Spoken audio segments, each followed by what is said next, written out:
மாண்புமிகு பேரவைத் தலைவர் அவர்களே, உறுப்பினர் பாலசுப்ரமணியம் அவர்கள் கோயில் இந்த திருக்கோயிலுக்கு கடந்த 2/6/24 அன்று குடமுழுக்கு நடத்தி முடிக்கப்பட்டது. கேளாமலே கொடுக்கின்ற அரசு என்பதற்கு உதாரணமாக அவர் குடமுழுக்கு கேட்ட மாத்திரத்தில் இந்த கேள்வி 2022ஆம் ஆண்டு அனுமதிக்கப்பட்டு அதன் பிறகு இந்த பணிகள் ஏற்றுக்கொள்ளப்பட்டு சுமார் 21 லட்சம் செலவில் 22 ஆண்டுகளுக்கு பிறகு அந்த குடமுழுக்கு நிறைவு பெற்றது என்பதை பேரவைத் தலைவர் வாயிலாக உறுப்பினருக்கு தெரிவித்துக் கொள்கிறேன். மாண்புமிகு பேரவைத் தலைவர் அவர்களே, 1000 ஆண்டுகளுக்கு மேற்பட்ட மன்னர்களால் நமக்கு விட்டு சென்ற பொக்கிஷமான புராதன கோயில்களை சீரமைப்பதற்கு மாண்புமிகு தமிழக முதல்வர்கள் பொறுப்பேற்ற பிறகு 300 கோடி ரூபாய் ஒதுக்கீடு செய்திருக்கின்றார். அதில் 517 கோயில்கள் வகைப்படுத்தப்பட்டிருக்கின்றன. அதில் கோரிய அந்த அபராஜித திருக்கோயிலும் அடங்கியிருக்கின்றது. ஆகவே வெகு விரைவில் திருப்பணிகள் மேற்கொள்ளப்பட்டு அவர் விரும்பிய அந்த தொன்மை வாய்ந்த திருக்கோயிலுக்கு குடமுழுக்கு நடத்தி தரப்படும் என்பதை பேரவைத் தலைவர் வாயிலாக அவருக்கு தெரிவித்துக் கொள்கிறேன். மாண்புமிகு உறுப்பினர் பிச்சாண்டி அவர்கள். மாண்புமிகு பேரவைத் தலைவர் அவர்களே, எனது கீழ்பண்ணாத்தூர் தொகுதியிலே சோமாஸ்பாடி கிராமத்திலே இருக்கின்ற மாரியம்மன் கோவிலை புதுப்பிக்க வேண்டும் என்ற அந்த மக்களுடைய கோரிக்கையை நம்முடைய மாண்புமிகு அமைச்சர் அவர்கள் இந்த மானிய கோரிக்கையில் அறிவிப்பார்களா என்பதையும், அதே போல் இன்றைக்கு நெல்லையப்பர் கோவிலிலே தேர் இழுக்கும் பொழுது கயிறு சரியில்லை என்று அங்கே அங்கே இருக்கின்ற பத்திரிகை டிவிலாம் சொல்கிறாங்க. ஆனால் அதற்கு இரும்பு சக்கரம் மாட்டப்பட்டிருக்கிறது. இரும்பு சக்கரம் மாட்டை போல திருவண்ணாமலை கோவிலில் இருப்பதை போல இரும்பு சங்கிலிகள் அப்படி எல்லா தேரோட்டங்களிலேயும் அந்த இரும்பு சங்கிலிகளை போட்டு அதை இழுப்பதற்கு அரசு நடவடிக்கை எடுக்குமா என அறிய விரும்புகிறேன். மாண்புமிகு அமைச்சர். மாண்புமிகு பேரவைத் தலைவர் அவர்களே, ஆசியாவிலே இருக்கின்ற மிகப்பெரிய தேர்களிலே 3வது தேர் அது.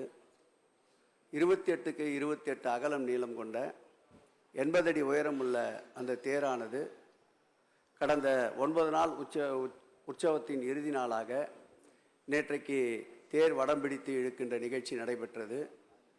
தேரின் வடத்தை பின்னாலிருந்து நெம்புகோல் தராததற்கு முன்பாக பக்தர்கள் பக்தி பரவசத்தோடு ஒட்டுமொத்தமாக இழுத்ததன் காரணமாக தேர்வடம் மறந்தது. அதற்கு மாற்றாக திருச்செந்தூரின் தேர்வடம் தயாராக வைக்கப்பட்டிருந்தது. உடனடியாக அந்த தேர்வடத்தை இணைத்து வெற்றிகரமாக நேற்று இரவு 9:30 மணி அளவில் 5 சுவாமிகளும் ஊர்வலம் எடுத்து செல்லப்பட்டு நிலையை அடைந்தது என்பதை தெரிவித்துக் கொள்வதோடு மட்டுமல்லாமல் எல்லா தேர்களுக்கும் தேரினுடைய இணைப்பு பகுதிக்கு இரும்பு சங்கிலி இருக்கும். நீளமாக பக்தர்கள் வடம்பிடிக்க வேண்டியிருப்பதால் இந்த நெல்லையப்பர் தேர் என்பது 450 டன்களை கொண்ட தேர். அந்த தேரை இழுப்பதற்கு வடம் எப்பொழுதும் கயிறினால்தான் நீளமாக இழுத்து செல்ல முடியும் என்ற காரணத்தினால்தான் அனைத்து திருத்தேர்களிலும் வடம் அதிக எடை கொண்ட தேருக்கு கயிற்றினால்தான் பின்னப்படுகின்றது.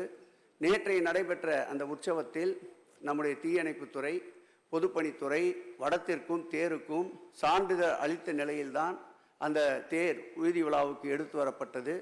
அவர் கோரியபடி எந்தெந்த திருத்தேர்களுக்கெல்லாம் சங்கிலிகள் தேவையோ பொருத்தப்பட்டிருக்கின்றது என்பதை தெரிவித்து கொண்டு அவர் கூறிய திருக்கோயில் இந்த ஆண்டு திருப்பணிக்கு எடுத்துக்கொள்ளப்படும்.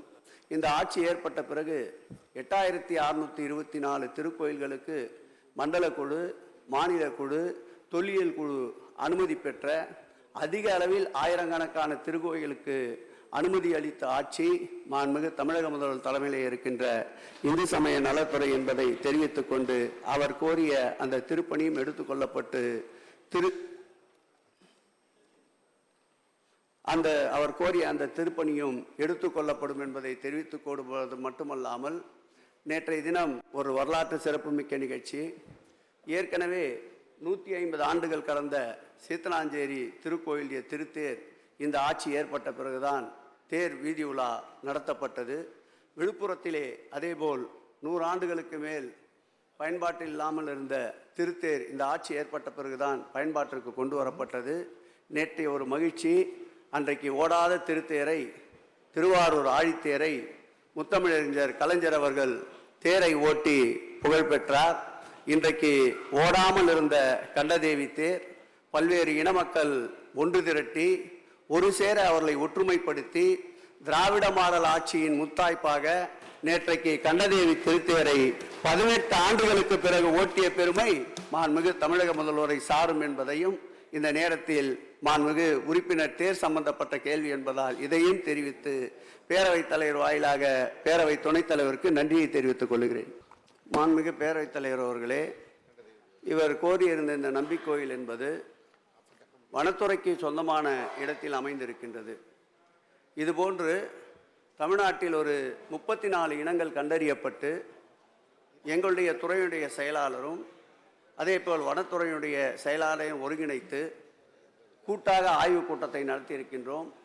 இது போன்ற இடங்களில் நிரந்தரமான கழிவறைகள் அமைப்பதற்கு வனத்துறையில் அனுமதி மறுக்கப்படுகின்றது. ஆகவே தற்காலிகமான ஷெட்டுகள் தான் இந்த பகுதியில் அமைப்பதற்கு வனத்துறை அனுமதி அளிக்கிறது. ஆகவே இது போன்ற பிரச்சனைகளை ஒரு குழுவை நியமித்து தொடர் நடவடிக்கையாக வனத்துறை கட்டுப்பாட்டிலே இருக்கின்ற அனைத்து திருக்கோயில்களுக்கும் தேவையான அடிப்படை வசதிகளை செய்து தர மாண்புமிகு முதலமைச்சர் அவர்கள் உத்தரவிட்டிருக்கின்றார்கள். உறுப்பினர் கோரிய இந்த நம்பிக்கோயிலுடைய பிரச்சனையும் வெகு விரைவில் தீர்க்கப்பட்டு பக்தர்களுக்கு இறை தரிசனத்தை லகுவாக செய்வதற்கு நடவடிக்கை எடுக்கப்படும் என்பதை பேரவைத்தல் வாயிலாக உறுப்பினருக்கு தெரிவித்துக் கொள்கிறேன்.